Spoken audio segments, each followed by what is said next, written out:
Hello दोस्तों, आज के इस वीडियो में हम आपको भारत सरकार की एक बहुत ही अच्छी स्कीम सुकन्या समृद्धि योजना के बारे में विस्तार से आपको बताने वाले हैं। इस योजना में आप कम से कम 250 रुपए जमा कर सकते हैं और 70 लाख रुपए तक आपको आपकी बेटी की शादी के लिए मिल सकते हैं, जो कि गवर्नमेंट की यह एक बहुत ही अच्छी स्कीम है। तो इस वीडियो में हम आपको सुकन्या समृद्धि योजना से जुड़े हर प्रकार के सवाल का जवाब आपको इस वीडियो में देखने को मिलेगा और हम गारंटी देते हैं कि इस वीडियो को अगर आप पूरा देख लेते हैं तो आपके सभी प्रकार के सवालों का जवाब मिल जाएंगे और फिर आपको कोई और वीडियो देखने की जरूरत नहीं पड़ेगी। तो इस वीडियो में आप लोग लास्ट तक बने रहे और प्लीज दोस्तों वीडियो को एक लाइक कर दीजिए और टेक रिलेटेड रियल वीडियो देखने के लिए हमारे इस यूट्यूब चैनल को सब्सक्राइब कर लीजिए और बेल आइकन को दबा दीजिए ताकि हमारे हर वीडियो का नोटिफिकेशन आप तक जरूर पहुंचे। तो चलिए दोस्तों वीडियो को शुरू करते हैं। तो सुकन्या समृद्धि योजना क्या है और सरकार ने इसे क्यों शुरू किए? तो दोस्तों सरकार द्वारा इस योजना को जनवरी 2015 में इसे बेटी बचाओ बेटी पढ़ाओ अभियान के तहत शुरू किया गया था, जिससे जो गरीब घर की बेटियां हैं वह पढ़ाई कर सकें और जब उनकी शादी हो तो उस टाइम जो बेटी के पिता है वह अपनी छोटी छोटी बचत को इस स्कीम में जमा करके और एक गारंटीड इंटरेस्ट के साथ एक अच्छा पैसा पा सके, जिससे वह अच्छे से बेटी की शादी कर सकें और उन्हें कोई दिक्कत ना हो। तो चलिए अब हम जानते हैं इस स्कीम में निवेश करने के लिए कौन कौन से लोग पात्र हैं और क्या क्या डॉक्यूमेंट लगेंगे। स्टेप बाय स्टेप इस स्कीम को हम आगे भी डिटेल में आपको समझाएंगे और देखेंगे कि आप इस स्कीम में कितना जमा करेंगे तो कितना मिलेगा, कब तक जमा करेंगे तो कितना मिलेगा, यदि अभिभावक की मृत्यु हो जाती है तो उस स्थिति में क्या होगा, यदि बेटी की मृत्यु हो जाती है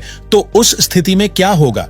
ये सभी सवालों का जवाब हम आपको इसी वीडियो में डिटेल से बताने वाले हैं। तो चलिए दोस्तों सबसे पहले हम जान लेते हैं इस स्कीम की पात्रता, यानी कि किस किस का इस स्कीम में खाता खुल सकता है और इस स्कीम का लाभार्थी कौन हो सकता है। तो सबसे पहली बात आप यहां पर यह समझ लीजिए कि जब कभी भी आप किसी भी बैंक में अपना खाता खुलवाते हैं, जैसे बचत खाता या चालू खाता खुलवाते हैं, तो उसकी एक पासबुक मिलती है। तो ठीक उसी प्रकार से आपको सुकन्या समृद्धि योजना के लिए पहले खाता खुलवाना पड़ता है। इसमें भी आपको पासबुक मिलती है। यह खाता आप किसी भी बैंक में या पोस्ट ऑफिस में जाकर खुलवा सकते हैं। सुकन्या समृद्धि योजना में खाता खुलवाने के लिए आपकी बेटी की उम्र 10 वर्ष से कम होनी चाहिए। यह खाता केवल बेटियों के नाम से ही खोला जाता है, बेटों के नाम से नहीं खोला जाता है। यही इसकी पात्रता है। इस योजना में किसी भी धर्म, किसी भी जाति के व्यक्ति अपनी बेटी जिसकी उम्र कम से कम एक दिन और ज्यादा से ज्यादा 10 वर्ष है, वह यह खाता खुलवा सकते हैं, लेकिन वह भारत के नागरिक होने चाहिए। इस योजना में परिवार की केवल 2 बेटियों का ही खाता खोला जा सकता है। अगर किसी की 4 बेटियां हैं तो वह उनमें से 2 बेटियों का खाता उनके नाम से खुलवा सकते हैं। एक परिवार में केवल 2 बेटियों से अधिक का खाता नहीं खुलवा सकते। कुछ विशेष परिस्थितियों में आप 3 बेटियों के लिए खाता खुलवा सकते हैं, जैसे पहले एक बेटी का जन्म हो गया, फिर अगली बार 2 जुड़वा बेटी पैदा हुई, तो केवल ऐसी ही परिस्थिति में 3 बेटियों का खाता खुलवाया जा सकता है। जब आप सुकन्या समृद्धि योजना में खाता खुलवाने बैंक या पोस्ट ऑफिस जाते हैं तो वहां पर आपको अपनी बेटी के आधार कार्ड की फोटोकॉपी जमा करनी होती है। अगर बेटी का आधार कार्ड नहीं बना है तो आप उसका जन्म प्रमाण पत्र की फोटोकॉपी भी जमा कर सकते हैं।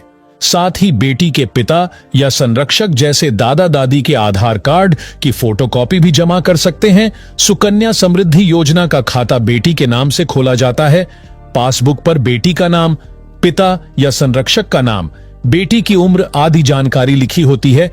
चलिए अब जान लेते हैं कि सुकन्या समृद्धि योजना का खाता तो खुल गया, अब हम इसमें कितना पैसा जमा कर सकते हैं। तो इस खाते में आप सालाना 250 रुपए से लेकर 1,50,000 रुपए तक जमा कर सकते हैं। मतलब जब से आपने ये सुकन्या समृद्धि योजना का खाता खुलवाया है उसके 1 साल के अंदर, मतलब 365 दिन के अंदर अंदर इस अकाउंट में आपको कम से कम 250 रुपए जमा करने हैं। अधिक से अधिक 1.5 लाख रुपए जमा कर सकते हैं। अब आपका सवाल होगा कितने साल तक हमें जमा करना है? तो इसका जवाब है 14 साल तक आपको पैसा जमा करना है। इसके बाद आपको कोई भी पैसा नहीं जमा करना है। फिर जब सुकन्या समृद्धि योजना खाते को 21 साल पूरे हो जाते हैं तब उसकी मैच्योरिटी हो जाती है, मतलब खाता परिपक्व हो जाता है। आप उससे पैसा ब्याज सहित निकाल सकते हैं। अब आपका सवाल होगा क्या हमें इसमें पैसे हर महीने या हर 3 महीने में या 6 महीने में या साल में जमा करने होंगे? तो दोस्तों हम आपको बता दें, सुकन्या समृद्धि योजना का जो खाता है वह सेम टू सेम बचत खाते की ही तरह है, केवल इसमें ब्याज ज्यादा मिलता है और इन्वेस्टमेंट की लिमिट है। इसमें किसी प्रकार की कोई बाउंडेशन नहीं है कि आपको हर महीने या हर तिमाही में या हर 6 महीने में आपको पैसा जमा करना है। आपके पास जब भी पैसा हो तब आप इसमें 5,000 रुपए, 10,000 रुपए या 1.5 लाख रुपए या जो भी आपकी बचत होती है वह 1 साल के अंदर जमा कर सकते हैं। लेकिन कम से कम आपको 250 रुपए जमा करने ही हैं, जिससे आपका यह अकाउंट चालू रहे। अगर आप यह 250 रुपए हर साल जमा नहीं करते हैं तो आपका खाता बंद हो जाएगा। फिर इसके बाद आप 50 रुपए प्रति वर्ष की पेनल्टी देकर फिर से खाते को चालू करवा सकते हैं। अब प्रश्न यह उठता है कि इस स्कीम में 1.5 लाख रुपए की इन्वेस्टमेंट लिमिट क्यों रखी गई है? तो सरकार ने ऐसा इसीलिए किया है कि इसमें जो अमीर लोग हैं, जिनके पास करोड़ों रुपए हैं, वह लोग इसमें ज्यादा निवेश ना कर सकें। जैसे कि आप सभी लोग जानते हैं कि जब कभी भी हम किसी बचत खाते में पैसा जमा करते हैं तो उसमें मिनिमम 2% से लेकर 3% तक का इंटरेस्ट रेट मिलता है। लेकिन इस सुकन्या समृद्धि योजना में 8.2% वार्षिक दर से इंटरेस्ट मिल रहा है, वह भी गारंटीड, जिसमें किसी प्रकार का कोई भी रिस्क नहीं है। तो हर कोई अमीर व्यक्ति चाहेगा कि इस योजना में 1.5 लाख नहीं बल्कि 10 या 50 लाख रुपए इन्वेस्ट करे। हालांकि इस स्कीम में अमीर व्यक्ति भी इन्वेस्ट कर सकते हैं, लेकिन वह केवल 1.5 लाख रुपए तक ही इन्वेस्ट कर सकते हैं। चलिए अब बात करते हैं मैच्योरिटी की, मतलब कब आपको पैसा मिलेगा उसकी। इसको हम एक उदाहरण के माध्यम से अच्छे से समझ लेते हैं। दोस्तों, सुकन्या समृद्धि योजना की वार्षिक ब्याज दर 8.2% है, जो अप्रैल 2025 में भी वही सेम रखी गई है। इसमें कोई बदलाव नहीं किया गया है। दोस्तों, हम यहां पर आपकी बेटी की उम्र 5 साल मानकर चल रहे हैं। अगर आपकी बेटी की उम्र 10 साल से कम है, वह कोई भी वर्ष हो सकता है, 2 साल, 3 साल या 4 साल, उससे कोई फर्क नहीं पड़ता है।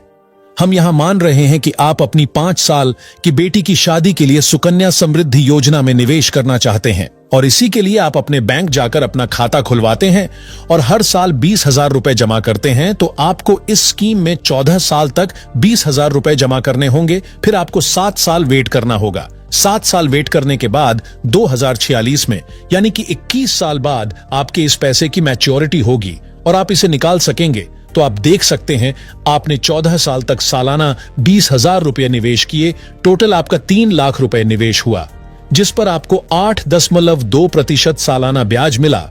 इस हिसाब से आपके निवेश पर 21 साल में जो ब्याज मिला वह हुआ 6,23,677 रुपए हुआ। और आपकी इन्वेस्टमेंट को भी अगर हम जोड़ दें तो टोटल मैच्योरिटी वैल्यू 9,23,677 रुपए हो जाती है। दोस्तों, इस स्कीम में कुछ नेगेटिव पॉइंट भी हैं जो हम आपको इस वीडियो में आगे बताने वाले हैं, तो वीडियो को लास्ट तक देखें। इसी प्रकार अगर आप 50,000 रुपए प्रति वर्ष इस स्कीम में जमा करते हैं तो 14 वर्ष में जो आपकी टोटल इन्वेस्टमेंट होगी वह होगी 7,50,000 रुपए और 21 वर्ष में जो इस इन्वेस्टमेंट पर जो आपको इंटरेस्ट मिलेगा वह होगा 15,59,193 रुपए। आपकी इन्वेस्टमेंट और रिटर्न को जोड़ दें तो कुल मैच्योरिटी वैल्यू 23,09,193 रुपए हो जाती है। इसी प्रकार अगर आप 1.5 लाख रुपए प्रति वर्ष 14 साल तक जमा करते हैं तो आपको 21 साल बाद जो मैच्योरिटी पर टोटल अमाउंट मिलेगी वह होगी 69,27,578 रुपए। अब दोस्तों, आप यहां पर पूछेंगे कि यह जो सुकन्या समृद्धि योजना पर 8.2% का रिटर्न मिल रहा है, क्या वह गारंटीड है? तो इसका जवाब है हां, यह रिटर्न गारंटीड है, लेकिन फिक्स्ड नहीं है। यह मैं ऐसा क्यों कह रहा हूं? वह इसलिए क्योंकि सभी बैंकों को आरबीआई नियंत्रित करती है। आरबीआई समय समय पर इस योजना के रिटर्न को बदलती रहती है, क्योंकि शुरुआत में जब यह सुकन्या समृद्धि योजना लॉन्च हुई थी तब ब्याज दर 9% थी। फिर बीच में इसकी ब्याज दर 7.6% कर दी गई, लेकिन अब इस योजना की ब्याज दर बढ़ा दी गई है, वह 8.2% कर दी गई है।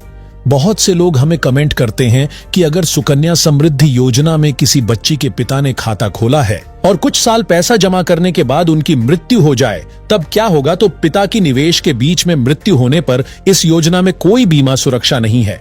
यह एक नेगेटिव पॉइंट यहां पर हम मानकर चल रहे हैं। पिता द्वारा किया गया निवेश चाहे 1000 हो या लाख बेटी या नॉमिनी मृत्यु प्रमाण पत्र से निकाल सकते हैं। और अगर कोई अभिभावक जैसे दादा या दादी इस स्कीम को जारी रखना चाहते हैं तो कम से कम 250 रुपए सालाना जमा कर या राशि खाते में रहने दे सकते हैं। और अगर घर वालों को इस स्कीम की जानकारी नहीं है कि मेरे पिताजी ने इस प्रकार की स्कीम में मेरे शादी के लिए पैसा लगा के रखे हैं, तो कभी भी बैंक या पोस्ट ऑफिस खुद आकर नहीं बताएगा।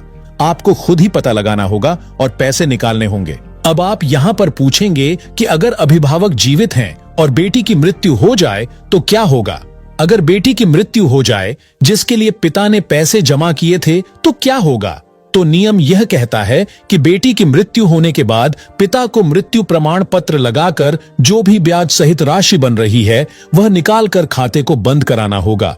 अगर खाते को आगे भी जारी रखते हैं तो खाता अवैध माना जाएगा। और इसके अलावा इस योजना की एक और बड़ी कमी है कि अगर कोई पिता बेटी की शादी के लिए अपना पेट काटकर पैसे जमा करता है और बेटी जवान होकर प्यार में पड़ जाती है तो वह बिना पिता की सहमति के सारे पैसे निकाल सकती है। यह योजना की सबसे बड़ी कमी हमें लगी। इसमें ऐसा होना चाहिए था जैसे जॉइंट अकाउंट में 2 लोगों के साइन होते हैं तब पैसे निकलते हैं, ठीक इसी प्रकार पिता और बेटी दोनों के साइन होने के बाद में ही पैसे को निकाला जाए, ऐसा होना चाहिए। दोस्तों, वीडियो थोड़ा लंबा था लेकिन उम्मीद है आपको पूरा समझ में आया होगा। और अगर आप लोग को किसी भी प्रकार का कोई कंफ्यूजन हो तो कमेंट बॉक्स में पूछ सकते हैं, आपको तुरंत ही रिप्लाई देखने के लिए मिल जाएगा। और अगर आपको यह वीडियो अच्छा लगा हो तो प्लीज दोस्तों वीडियो को एक लाइक कर दीजिए और टेक रिलेटेड रियल वीडियो देखने के लिए हमारे इस YouTube चैनल को सब्सक्राइब कर लीजिए और बेल आइकन को दबा दीजिए ताकि हमारे हर वीडियो का नोटिफिकेशन आप तक जरूर पहुंचे।